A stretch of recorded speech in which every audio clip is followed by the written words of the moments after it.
Hey everybody, it's Baron Von Spee here with Freaking. Hey, how's it going, guys?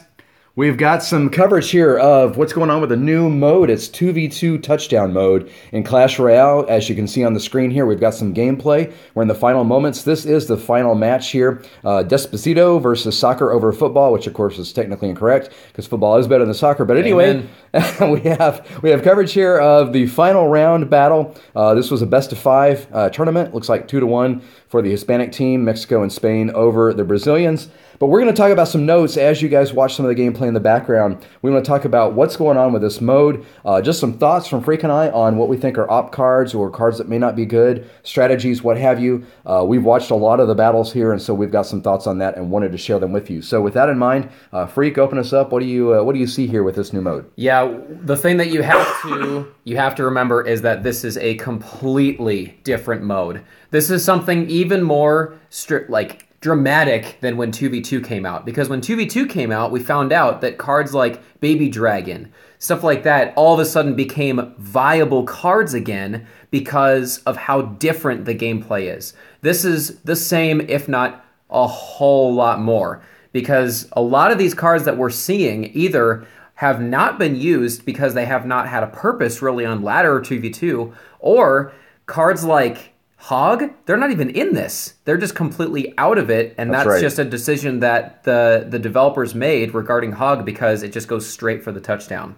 Yeah, it's definitely a different gameplay mode. It looks like this could be a lot of fun. Obviously, you've got to really pay attention to the entire field horizontally. A lot of things, it seems like, go down the right side or the left very well. As you can see here, there's a mortar in play. One of the things that we're noticing is a lot of defensive cards, whereas 2v2 and even ladder play in Clash Royale and regular mode have really become an offensive-based game and offensive-based play. This is very much a defensive-based game, and I think you're seeing a lot of good strategy based on Bomb Tower, which can stretch the field, really take out a lot of troops. X-Bow was a really good card for that. Yes. Princess, Dark Goblin, things like that that can hold the field, take out a lot of troops, get, as OJ would say, even though he lost in the first round, a positive elixir trade out of it. Really, I think defensive mode is the way to go. We're seeing a lot of good troops on that. Interesting, Balloon and Battle Ram seem to be 2 cards that made it over the end zone, over the line very well. What did you see on that? Yeah, one thing that I'm definitely noticing with the mortar especially, and but even more so, the X-Bow, is you need to place those cards in the center. That's right. Because they stretch the field. So what you've got to do is, and even Princess and I would say Dark Goblin as well, those 4 cards, put them in the center because you can get a lot of range out of it. And with a Dark Goblin and a Princess, those cards are not going to make it over the end zone. They are probably going to be primarily defensive cards that are looking at the full range, and hopefully you're going to be getting a lot of value out of those cards and chipping down and just making sure that those small units don't accidentally get down over the end zone. Those are great points. Spells seem to be very viable. Lightning is really good for getting positive elixir trades. You've got so many troops on the field. You should be able to find a circular area where you can use that to your advantage and take out a number of troops. Arrows are good. Spawning troops definitely are good to play, but they're also easy to take out.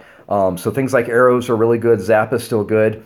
We also saw some prediction cards in some of these matches where Fireball or Rocket was played towards the end zone, right at the goal line, where you're hoping a troop that's very, very close will cross that line. You play the Fireball or the Rocket to take out whatever might come into play right there at the end. Yeah. So that definitely works out pretty well.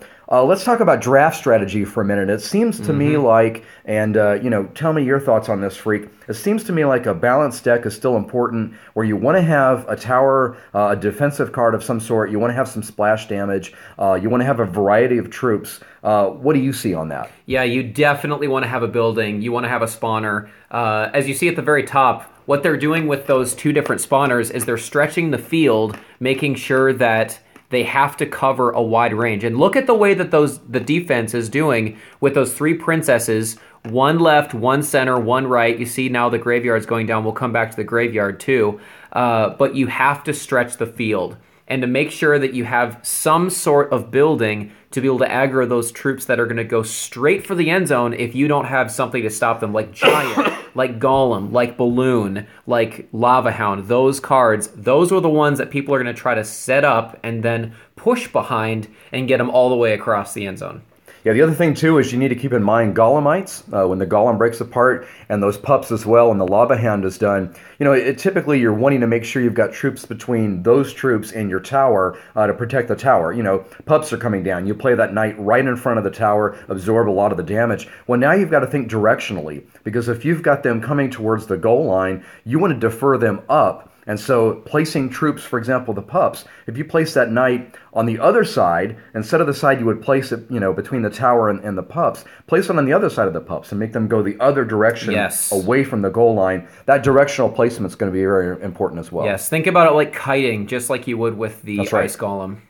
Yeah. That's right. Card changes. Freak and I were talking as we were watching some of these battles. We see obviously nerfs and buffs all the time with different cards. It's going to be interesting to see, how those play out, because, a lot of the changes are going to be based on 1v1 and 2v2, but those are also going to have an effect in this game too. Damage or radius, for example, on spells. It's going to be interesting to see how those things play out, and as those different cards are buffed or nerfed, how it affects this particular game mode, which is very, very different. Absolutely. The other thing, too, adding cards, and Freak, you mentioned to me, and I'll let you go into this, as they add new cards, perhaps they might be adding new cards just to this mode, just as they took out Hog from this mode. Yeah, and this is really a speculation. Like you said, if you've got really the precedent being set that you can take out cards, then why would we limit ourselves and say that they couldn't just add cards to only this game mode?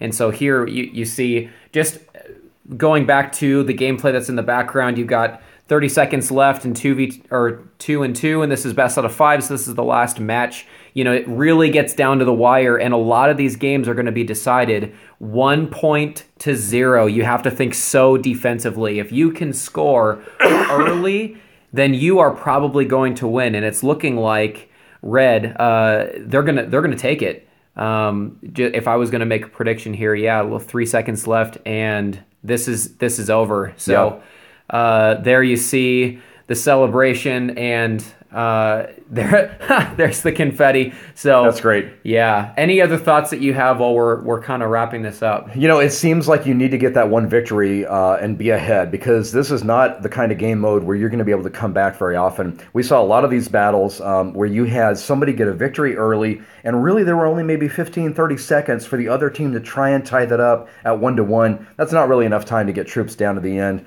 when you have so many that can defend. Yeah, you gotta think, and this is completely different than ladder, because on ladder you really are punished by starting to only play defensively after you take a tower.